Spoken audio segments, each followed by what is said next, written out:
नमस्कार मंडळी. आज आपण ऐकणार आहोत ही कथा नाही, हा सौदा होता. मूल मिळवण्यासाठी तिने देव सोडला आणि त्या बदल्यात न झेपणारी किंमत मोजावी लागली. तुम्ही देवाला नको म्हणाल तर लगेच कोण होकार देतो माहिती आहे का? याच प्रश्नाचं उत्तर आपल्या आजच्या सत्य अनुभवातून मिळणार आहे. देव की करणी, मुलाच्या बदल्यात झालेला भयानक सौदा. चला तर मग. भूतांच्या गोष्टी ऐकायच्या आहेत का? मग चला माझ्यासोबत. कुठे? भूतांच्या जगात. आजचा अनुभव आंबेगाव तालुक्यातून आला असून ही घटना नवनाथ ठमके यांच्या पणजी भीमाबाई ठमके यांनी सांगितली आहे. भीमा आजी सांगतात, ही गोष्ट माझी चुलत जाऊबाई आणि दीर वामनराव यांची आहे.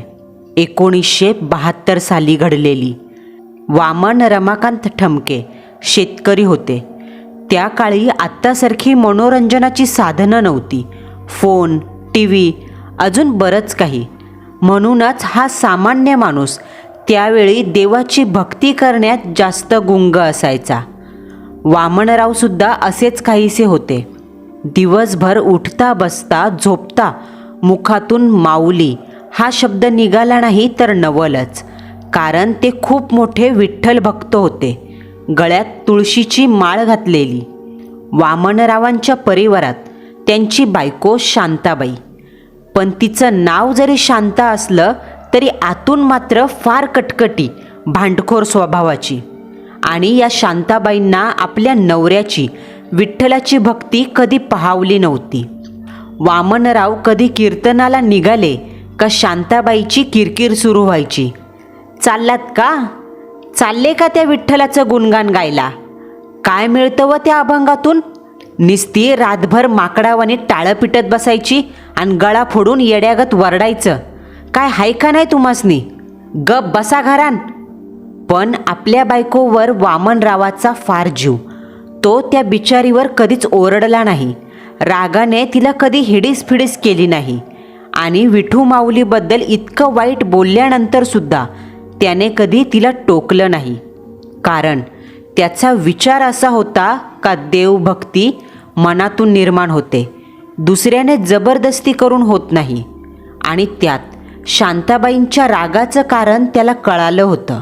कारण लग्नाला 11 वर्ष झाली, अद्याप घरात पाळणा हलला नाही. शेजारपाजारच्या बायका वांजोटी म्हणून न जाणे काय काय बोलून हिनवायच्या, टोमणे मारायच्या. त्या सर्वांमुळे शांताबाई फार दुःखी असायच्या आणि बाहेरचा सगळा राग त्या विठ्ठलावर काढायच्या. पण बायकोच्या रागावर वामनराव तिला समजवत म्हणायचे, माऊली सर्व ठीक करेल शांते, त्याच्यावर भरोसा ठेव. तो पाहतोय, परीक्षा घेतोय. एक दिवस त्या परीक्षेचं फळ बी मिळेल. त्यावर शांताबाई रागात भांडी आपटत दात ओठ खात म्हणायच्या, तुमच्या जोडीच्यांना सगळ्यांना फळं भेटली आणि तुमचं फळ अजून पिकायचं राहिलंय. मेलं नशीब माझं. नवरा हा असा येडा, दिस रात इट्टल इट्टल करत असतो. कसं व्हायचं काय माहीत माझ्या संसाराचं. मंडळी, मानवी मनाची काहीही मिळवायची इच्छा ही फार झटपट असते बरं. मेहनतीच्या बीजाने उगवलेलं फळ आज कोणालाच नकोय.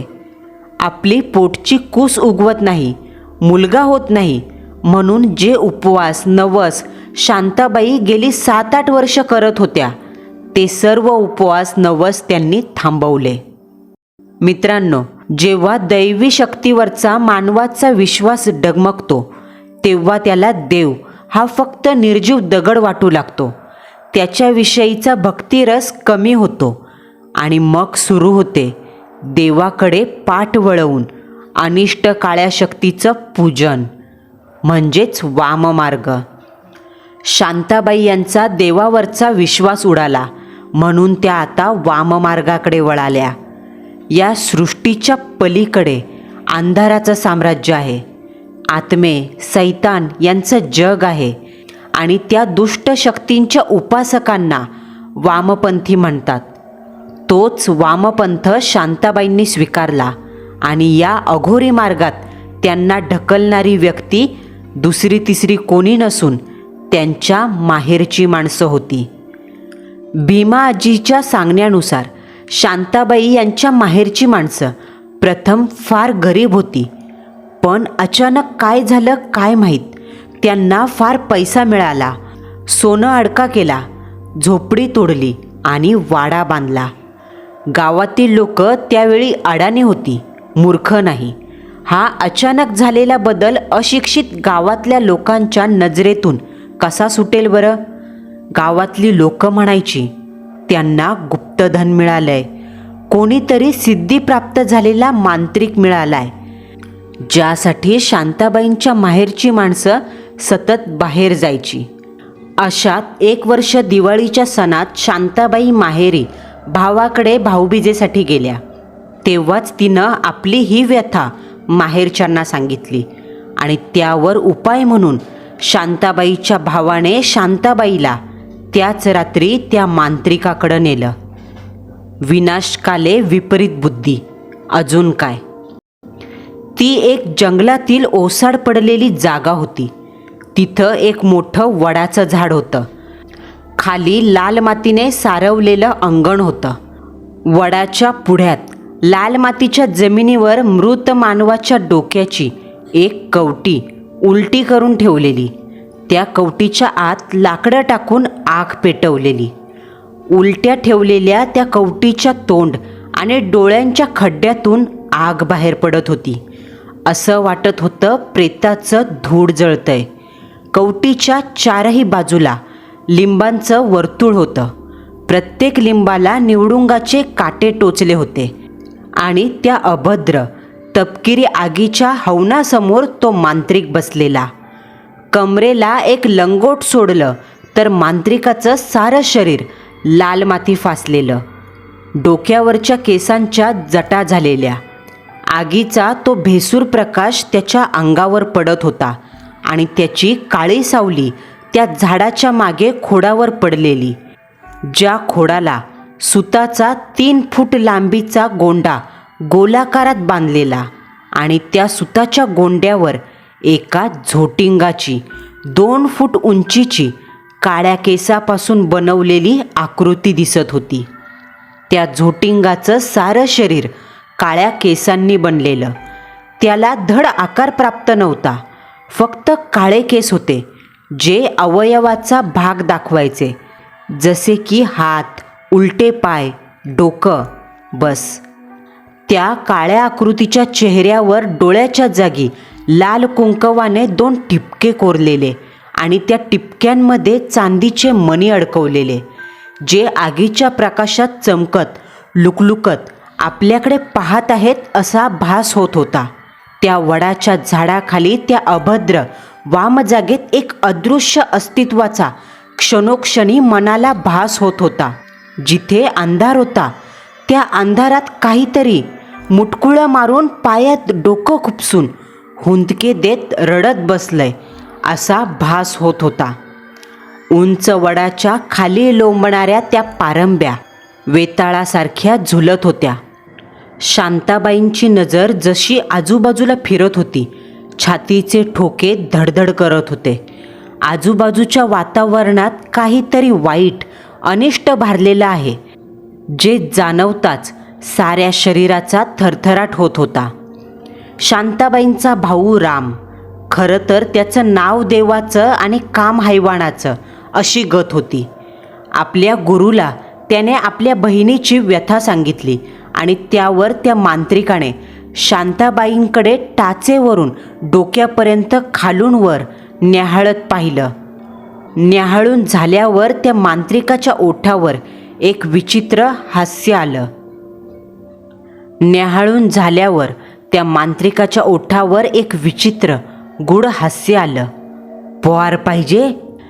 त्या मांत्रिकाचा भसाडा आवाज आला, ज्यावर शांताबाईंनी फक्त हात जोडत मान हलवली. तसा तो मांत्रिक म्हणाला, हात जोडू न ग, म्या काय देव नाय, सैतान हाय म्या, कालूक हाय कालूक. एक गोष्ट ध्यानात ठेव, आपल्या मार्गात देव येत नसतो, कारण आपला मार्गच वेगळा आहे. तुला पोर पाहिजे ना, माझा राखीस झोटिंग तुझी कूस उगवल. पण तुला त्या देवाला कायमचं टाळावं लागल. पूजा, बैठक, उपासना यातलं काय म्हणजे काय बी करता यायचं नाही. मी जे सांगल तेच करायचं. हे घे. असं म्हणत त्या मांत्रिकाने एक कागदाची पुडी शांताबाईंच्या हातात दिली. या पुडीत विभूती हाय. तुझ्या धन्याच्या घरी गेल्याव येत्या आमुषाला ती त्यासनी दुधात मिसळून प्यायला दे आणि रात्री 12च्या वेळेस संमन ठेव. दुसऱ्या दिवशीच तुला उलट्या होतील आणि मग तुला का एकदा उलट्या व्हायला सुरुवात झाली का घरातला देव काळ्या कपड्यात गुंडाळून घरामागच्या जमिनीत गाड आणि त्याच आमुषाच्या रात्री गावठी अंड एक कोंबडी शिजवून घराच्या मागं नेऊन ठेव.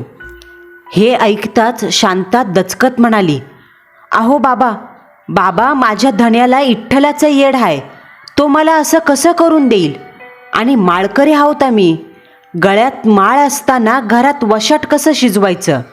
घरी इठ्ठल पूजतात. शांताबाईच्या तोंडून जसं त्या घाणेरड्या गलिच्छ हैवाने जागेत दैवी शक्तीचं नाव निघालं, तसा दूर कुठेतरी जंगलात लांडगा विवळला. समोर पेटवलेल्या हवनकुंडातील आगीचा एक 3 फूट उंच भडका उडाला. त्या अतृप्त भटकत्या आत्म्यांच्या जागेत भटकणारे दृष्ट आत्मे अचानक तिरस्कार करत गुरगुरू लागले. जणू त्या भगवंताबद्दल त्यांना इतकी चीड होती की त्याचं नावही इथे वर्ज्य होतं. अय भवाने, नाव घेऊ नकस. बघ बघ कशी पिसळली ही झोटिंग. तो मांत्रिक आपल्या तोंडातले किडलेले काळे कुळकुळीत दात दाखवत चकाकत्या नजरेने अंधारात पाहत खुणशी हसला. शांताबाईंच्या कानावर ते गुरगुरते आवाज पडले. आपल्या आजूबाजूला मोक्षापासून वंचित राहिलेल्या पिशाची भटकत्या सावल्या पाहून शांताबाईंच्या अंगावर काटा फुटला. मांत्रिकाने त्या बारीकशा चकाकत्या नजरेने शांताबाईकडे पाहिलं आणि म्हणाला, घाबरू नग, घाबरू नग, मी हाय इथं. ती काय बी करणार नाहीत. नाहीतर त्या देवाचं नाव घेतल्याबरोबर तुला इथंच या झोटिंगाने कच्ची फाडून खाल्ली असती. पुण्यांदा सांगतो, हा मार्ग साधा नाही. चुकली तर माफी नाही. पण एकदा का त्याची गुलाम झाली का तुझ्या भावावाने पैशावाली होशील, पैशात खेळशील, समद सुख भेटल, पण सांगल ते करावं लागल. मांत्रिक म्हणाला, मोह, हव्यास, लालच या भावना म्हणजे आयुष्याची राखरांगोळी करण्याची अंतिम पायरी. सोनं, पैसा या सर्वाच्या मोहाला बळी पडून शांताबाईंनी होकार दिला आणि मांत्रिकाने शांताबाईंना शेवटचा करणी विधी सांगितला. रात्रीचं पती पत्नी म्हणून कार्य झालं का उजव्या हाताचा तळवा सूर्यानं कापायचा आणि तो रक्ताळलेला हात अंथुरणाच्या बाहेर काढून ठेवायचा. पण एक गोष्ट सांगतो, रात्री तुला असा भास होईन की कोणीतरी तुझं रगत चुकतंय, तेव्हा डोळे उघडून समोर बघायचं नाही. मांत्रिकाच्या वाक्यावर शांताबाईंनी घाबरत होकारार्थी मान हलवली आणि जागेवरून उठून जाऊ लागली. तेव्हाच मांत्रिकाने पुन्हा आवाज देत सांगितलं, लक्षात ठेव, काही बी झालं तरी डोळं उघडायचं नाही. मांत्रिकाच्या वाक्यावर शांताबाई मागे वळणार तोच त्यांच्या भावाने तिचे खांदे धरले. भय गुढ नजरेने हळू आवाजात सांगितलं, इथं आत आल्यावर आणि जाताना कधीच मागं वळून बघायचं नाही तायडे. चल. दोघेही भाऊ बहीण त्या अपवित्र जागेतून बाहेर पडले. दुसऱ्या दिवशी शांताबाई त्यांच्या भावाच्या घरून सासरी आल्या आणि काही दिवसांनी ठरल्याप्रमाणे अमावस्येचा तो दिवस उजाडला. औसेची काळी रात झालेली. मुलखाची काळोखी सेना चौदिशेला मातली. जेवण खावण झाल्यावर रात्री 10च्या दरम्यान शांताबाईंनी एका ग्लासात मांत्रिकाने दिलेली पुडी सोडली. त्यातील ती भुकटी टाकून ते दूध वामनरावांना प्यायला दिलं. त्या दुधात टाकलेल्या भुकटीने वामनरावांची वासना उफाळून वर आली, ज्यामुळे रात्री 12 नंतर त्यांच्यात तो विधी घडला. आग शांत झाली. दोन्ही देह झोपले. वामनरावांना गाढ झोप लागलीये हे पाहून शांताबाई अर्ध्या तासाने उठल्या. त्यांना त्यांचं अपुरं काम पूर्ण करायचं होतं. शांताबाई अंथरुणातून उठल्या. समोर भिंतीवर एक फळी ठोकली होती आणि त्या फळीवर दोन्ही हात कमरेवर ठेवून उभ्या असलेल्या विठुरायाची तसबीर होती. त्या तसबिरीसमोर दिवा पेटलेला होता. आज कदाचित वामनरावांकडून दिव्याला तेल जास्त झालं असावं, म्हणून रात्री उशिरापर्यंत ज्योत पेटलेली राहिली. तेवणाऱ्या दिव्याची मंद वात माऊलीच्या चेहऱ्यावर पडलेली. एकटक त्याच्याकडं पाहिलं तर त्याच्या चरणी ध्यान लागलं असतं, पण गूढ शून्य भाव चेहऱ्याने शांताबाईंनी एक सेकंद माऊलीच्या तसबिरीकडे पाहिलं आणि पुढच्या क्षणाला तोंडाने फुंकर मारत दिवा विझवला. दैवी प्रकाश किरण असलेली ती शुद्ध ज्योत विझताच सफेद धूर आला आणि अंधार झाला. त्या अंधाराने साक्षात भगवंताला आपल्या विशाल गर्भात सामावून घेतलं. विशेष म्हणजे शांताबाईने वामनराव शेतावर गेले होते तेव्हा दुपारीच अंडी आणि घरातीलच एक कोंबडी अर्धी कच्ची शिजवून ठेवली होती. वामनरावांना समजायला नको म्हणून ते सारं वशाट तिनं सपरात ठेवलं होतं. आता अर्ध्या रात्री तिने तो वशाटाचा टोप काढला आणि अंगणाच्या मागं जाऊन जमिनीवर ओतला. मग तशीच घरात येऊन वामनरावांच्या बाजूला बसली. आता सगळ्यात मेन काम बाकी होतं. तिनं अंथरुणाखाली एक धारदार पातीची कट्यार ठेवली होती. तीच कट्यार डाव्या हातात धरून कट्यारीचं तीक्ष्ण धारदार पातं उजव्या तळहातावर ठेवलं.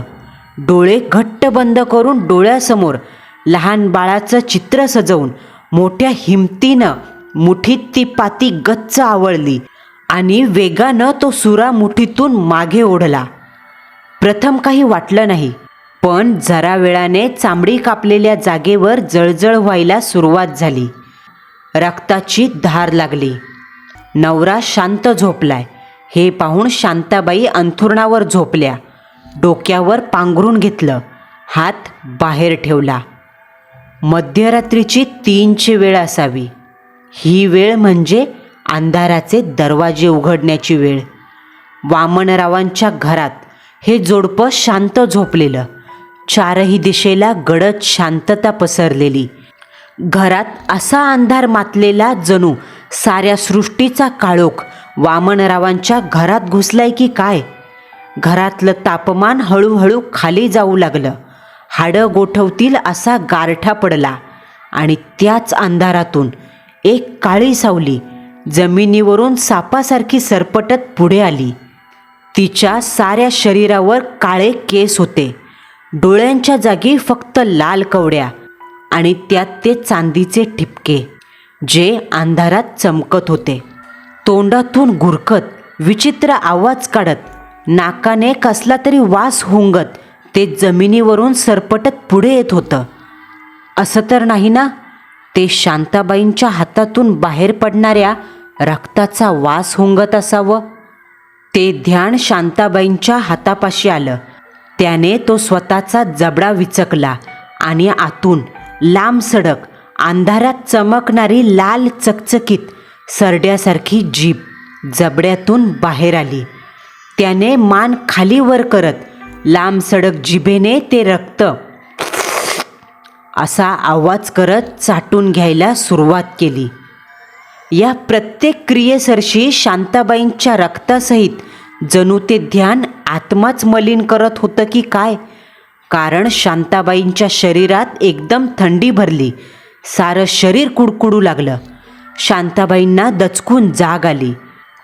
तसा उजव्या हातावर झालेल्या जखमेवरून काहीतरी गुळगुळीत उष्ण गरम फिरतंय असा स्पर्श त्यांना जाणवला. घराची दारं खिडक्या बंद. मग आत आलं कोण? नक्की होतं तरी काय? हे विचार करून अंगाला ठणका बसला. ते जे काही अवतरलेलं आलेलं आहे त्याला पाहण्याची परवानगी नव्हती. पाहिलं तर काय होईल?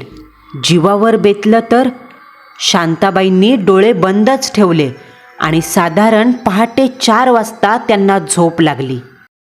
सकाळी 7च्या दरम्यान त्या झोपेतून उठल्या. सारं शरीर अशक्त वाटत होतं. अंग, हात, पाय सारं शरीर ठणकत होतं. शांताबाईंनी उजव्या हाताकडे पाहिलं तसा त्यांना एक आश्चर्याचा झटका बसला. उजव्या हातावर कापलेली जखम नव्हती. स्वतःच्या हाताने सुरा घेऊन त्यांनी उजवा तळवा कापलेला आणि आता तिथे जखम नाही तर कापलेल्या जागी काळी रेष उमटलेली दिसत होती. हा अचंबित, अविश्वसनीय प्रकार पाहून शांताबाईंचं डोकं बधीर झालं. तोच रात्री 3 वाजता जाणवलेली ती सुप्त जाणीव, तो गारठा आणि तो गुरगुरता आवाज त्यांच्या डोळ्यासमोर तरळून गेला. अंगावर पुन्हा एकदा काटा आला. आपली जखम ज्याने चाटली तो नक्कीच साधासुद्धा नव्हता. हे विचार करत असतानाच अचानक शांताबाईंच्या पोटात मळमळ व्हायला सुरुवात झाली. अंथरुणातून पटकन उठून त्या न्हाणीघरात गेल्या. तिथेच त्यांना कोरड्या उलट्या झाल्या. शांताबाईंच्या स्त्री संवेदनाने त्यांना मातृत्वाचा इशारा दिला. आपण आई होणार या विचाराने त्यांना फार आनंद झाला. पण त्यांच्या मंद बुद्धीला हे लक्षात आलं नाही का आपल्याला एका रात्रीत दिवस जातील कसे. असो, त्याच आनंदात त्यांची नजर त्या विठ्ठलाच्या तसबिरीवर गेली आणि क्षणात चेहऱ्यावर पसरलेला आनंद पुसला.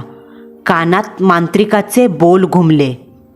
उलट्या झाल्या का लगेच त्याला घरातून बाहेर काढून घरामागं गाडायचं. 7:15 झालेले.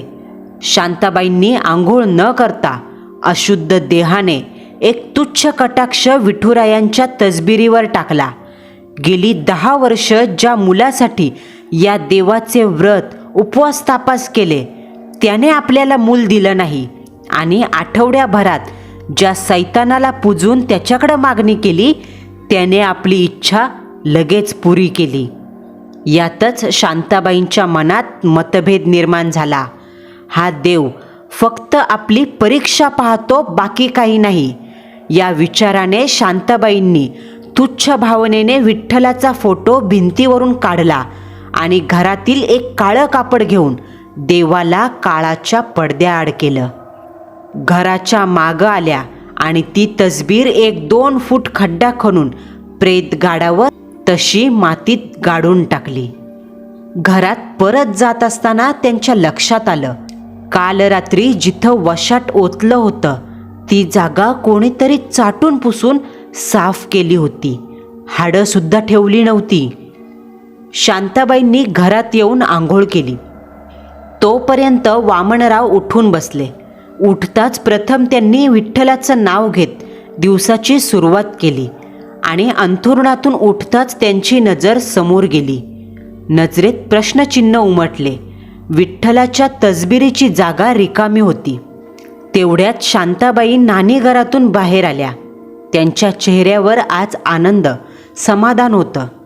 वामनराव उठलेत हे पाहताच त्यांनी ती खुशखबरी आपल्या नवऱ्याला सांगितली, जी ऐकून वामनराव खूप खुश झाले.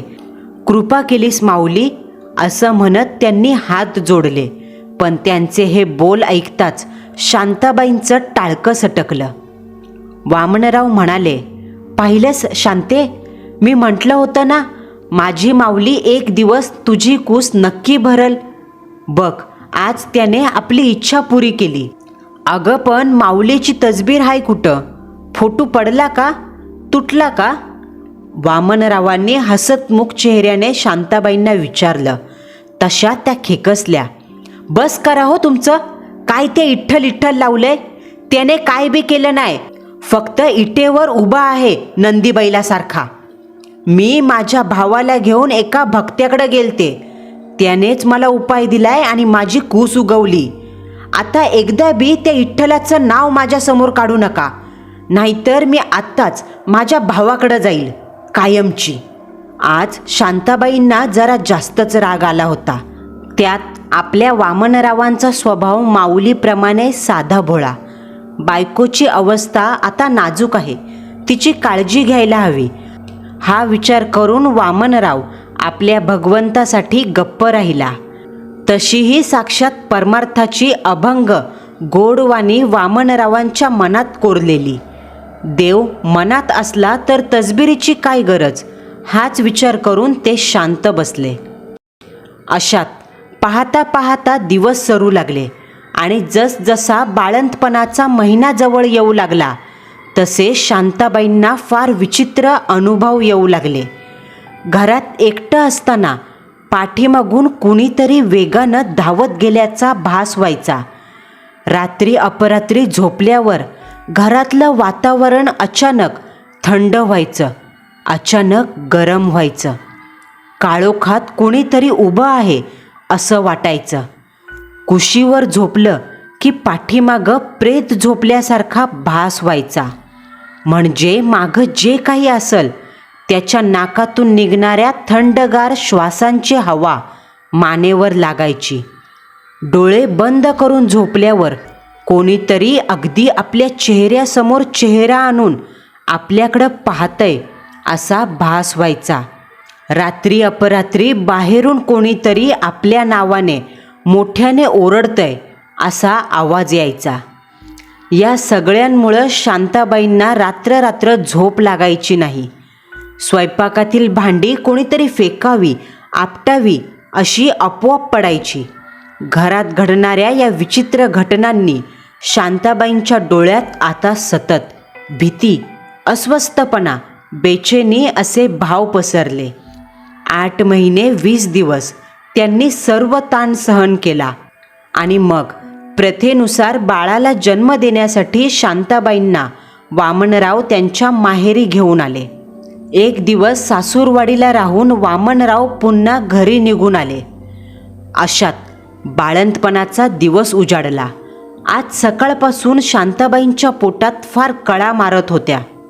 तेव्हा आतासारखी हॉस्पिटल नव्हती, म्हणून गावातील एक जाणकार म्हातारी बाळंतपणाला आली.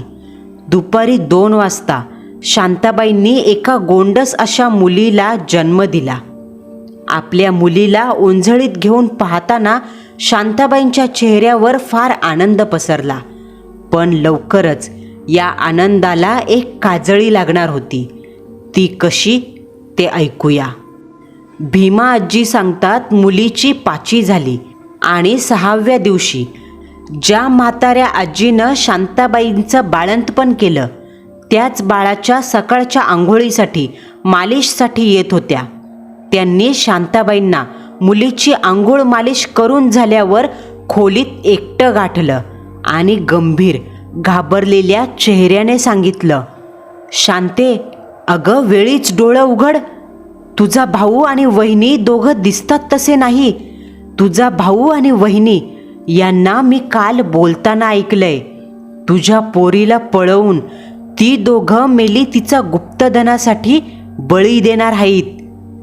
तशीही साऱ्या गावाला शंका होतीच का या घरात आलेला पैसा अडका पापाचा असेल, पण स्वतःच्या धनासाठी स्वतःच्या बहिणीचा आणि भाचीचा घात करणारा राकेश मी अजून पाहिला नव्हता. ती दोघं बाहेर गेलीत. तू माझं ऐक, आत्ताच्या आत्ता पोरीला घेऊन पळून जा. शांताबाईंना आजीकडून ही हकीकत ऐकून धक्का बसला आणि विश्वासही. कारण आपला भाऊ रामा मांत्रिकाकडे जातो हे शांतेला माहीत होतं. त्याच मांत्रिकामुळे तर शांताबाईच्या घरातही पाळणा हल्ला होता. पण या सगळ्याच्या मागे असं काही काळबेरं असेल याचा विचारही मनात आला नव्हता. सख्खा भाऊ पक्का वैरी निघाला. या विचाराने शांतेचं काळीज तुटलं.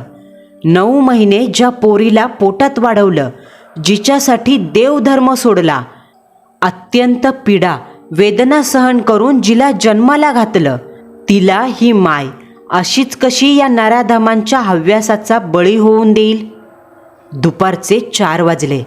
शांताबाईंना माहेरावरून सासूरवाडीला पोहोचण्यासाठी 2-1 तासाचा प्रवास करावा लागणार होता.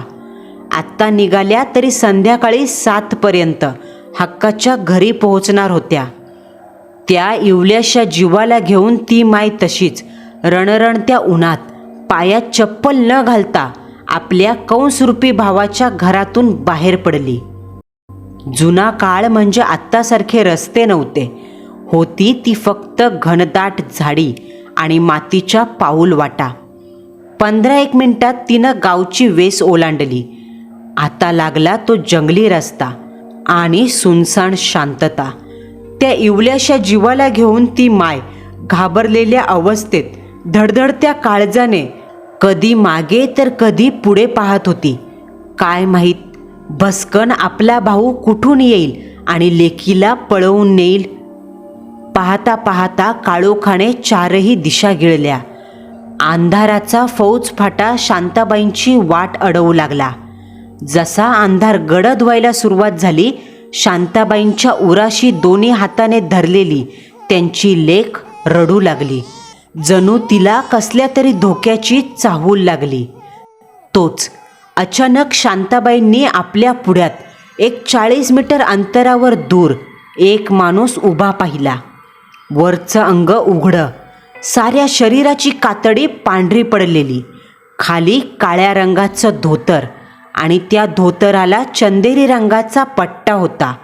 कमरेला घुंगरं अडकवलेली आणि त्या घुंगरांचा छन छन असा अभद्र आवाज होत होता. कोणीतरी माणूस आहे हे पाहून शांताबाईंना धीर आला. त्या जोरात धावत त्या माणसाच्या दिशेने जाऊ लागल्या.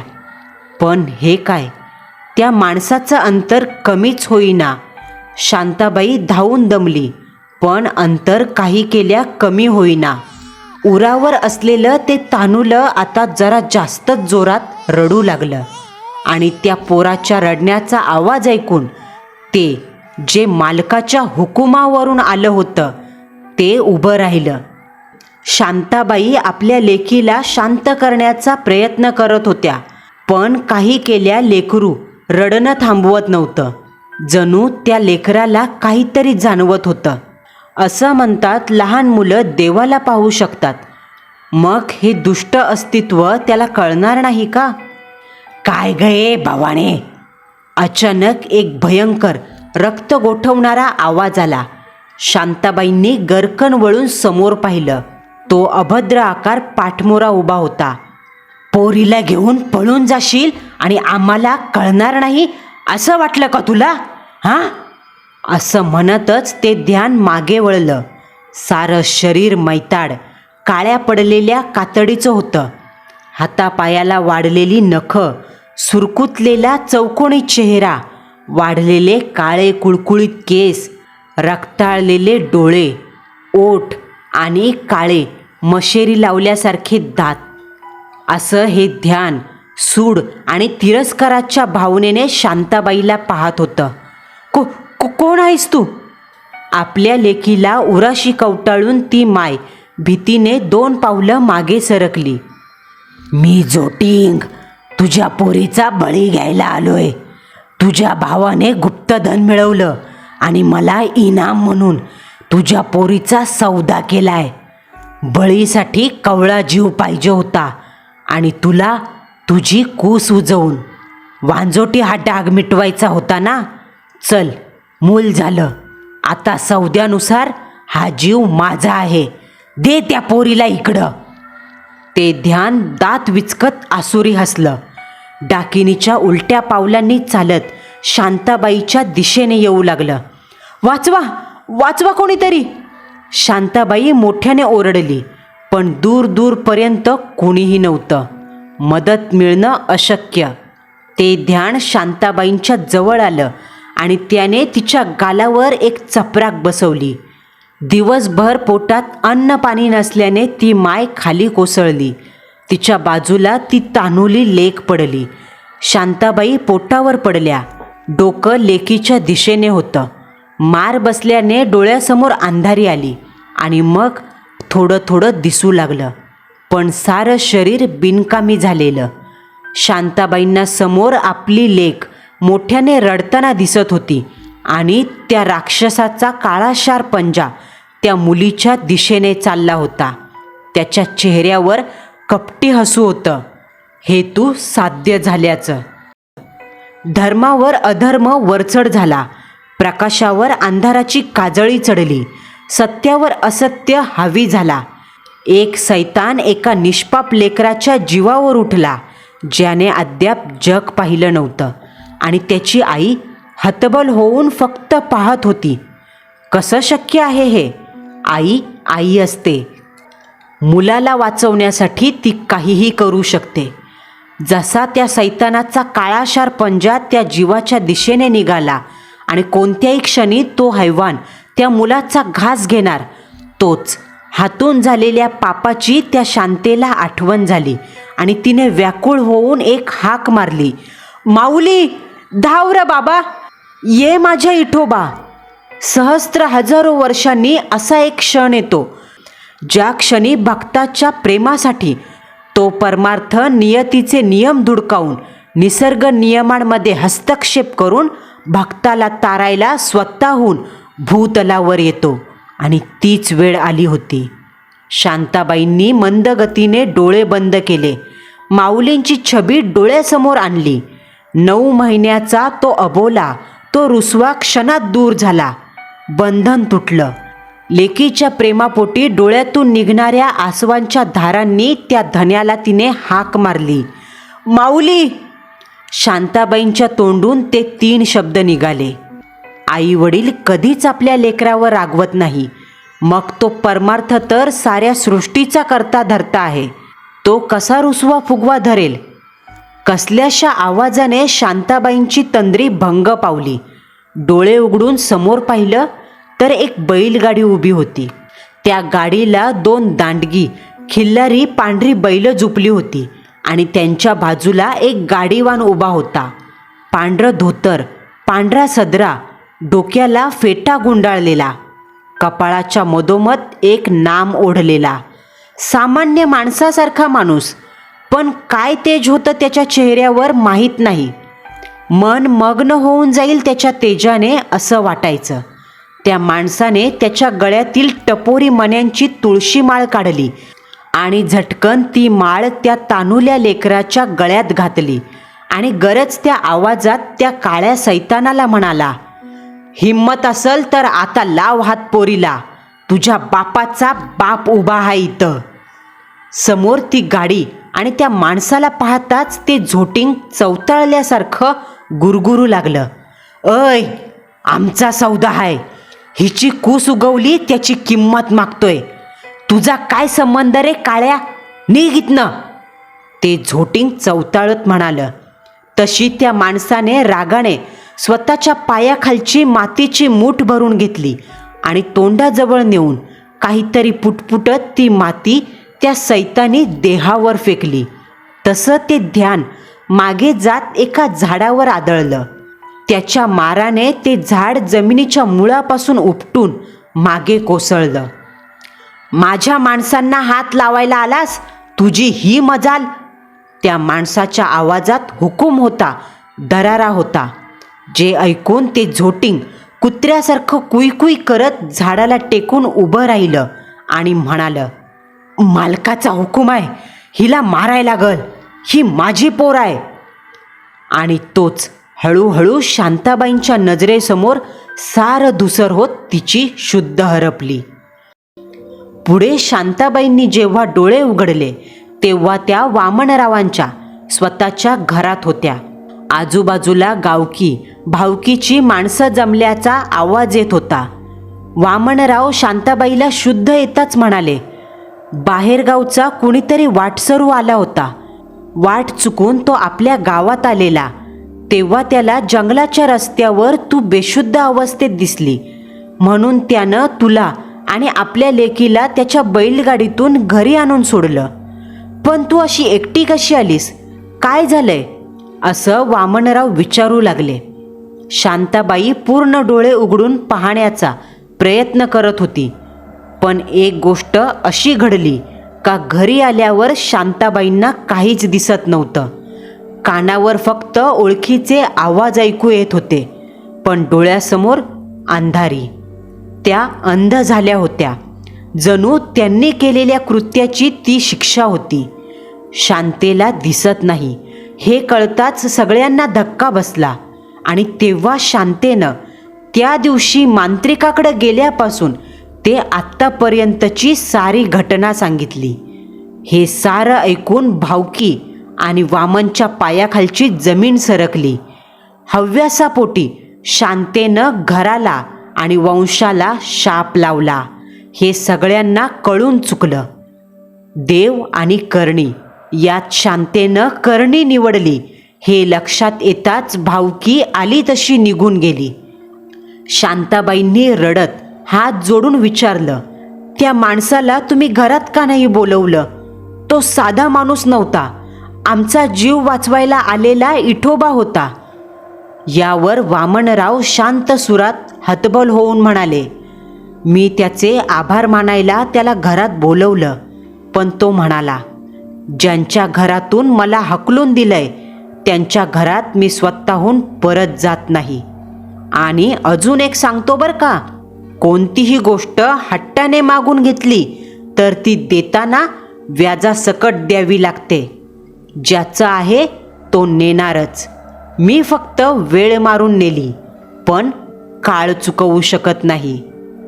आत्ता कळतंय तो माणूस मला असं का म्हणाला." असं म्हणून वामनराव रडू लागले. इकडं शांताबाईंनी देव पाहिला, पण अंध झाल्याने त्यांच्यावर कोणी विश्वास ठेवला नाही. वामनरावांची इतकी वर्षाची भक्ती त्याच्या बायकोच्या आणि पोरीच्या मदतीला धावून आली खरी, पण देव असतो हे समजायला शांताबाईंनी फार उशीर केला. कारण शांताबाई अंध झाल्यानंतर त्यांच्या घरात एक विचित्र शांतता दाटून आली. जणू त्या हवेत काहीतरी अभद्र राहत असावं. आणि त्यांची लेक, जिचं नाव त्यांनी चंद्रभागा ठेवलं, ती झोपताना डोळे उघडे ठेवून झोपायची आणि रात्री 2:30-3 वाजता अचानक हसायला लागायची. तिचं ते हसू लहान बाळाचं आहे असं वाटत नसायचं. अशात एके दिवशी सकाळी वामनराव झोपेतून उठले आणि त्यांनी पाहिलं बराच उशीर झालाय तरी शांता आणि चंद्रभागा उठल्या नाहीत. म्हणून त्यांना उठवायला गेले तर सारं संपलं होतं. चंद्रभागाचं सारं शरीर थंड पडलं होतं आणि शांताबाई, तिचे डोळेही वटारले होते. जणू तिने अंध असूनही शेवटच्या क्षणी काहीतरी फार भयानक पाहिलं होतं आणि त्यामुळे तिचा डोळ्यातून जीव गेला. वामनरावच्या घराला सुतक लागलं. वामनाला त्या माणसाचं बोलणं आठवलं. कोणतीही गोष्ट हट्टाने मागून घेतली तरी परत देताना व्याजासकट द्यावी लागते. ज्याचं आहे तो नेणारच. मी फक्त वेळ मारून नेली, पण काळ चुकवू शकत नाही. वामनाने एकच हंबरडा फोडला. पुढं जाऊन बायकोच्या आणि पोरीच्या दुःखात तो इतका बुडला का त्याला दारूचं व्यसन लागलं आणि त्याच्या घराची पार राख रांगोळी झाली. पुढं जाऊन असं समजलं का शांताबाईच्या भावाची श्रीमंती पण संपली. तो आणि त्याची बायको पार भिकेला लागली आणि शेवटी उपासमारीनेच मेली. भीमा आजी सांगते, वामनाच्या घराचा नाश शांतेच्या एका चुकीने झाला आणि ती चूक म्हणजे तिनं देव सोडून करणी निवडली. पण करणीचा शेवट कधीच सुखात होत नाही. देव उशीर करतो, पण जे योग्य आहे तेच देतो. म्हणूनच सन्मार्ग कधीच सोडू नका. रामकृष्ण हरी माऊली. रामकृष्ण हरी. मंडळींनो, आपला आजचा थरारक अनुभव तुम्हाला कसा वाटला हे कमेंट बॉक्समध्ये कळवायला विसरू नका. पुन्हा भेटू. नवा सत्य अनुभव, नवा थरार.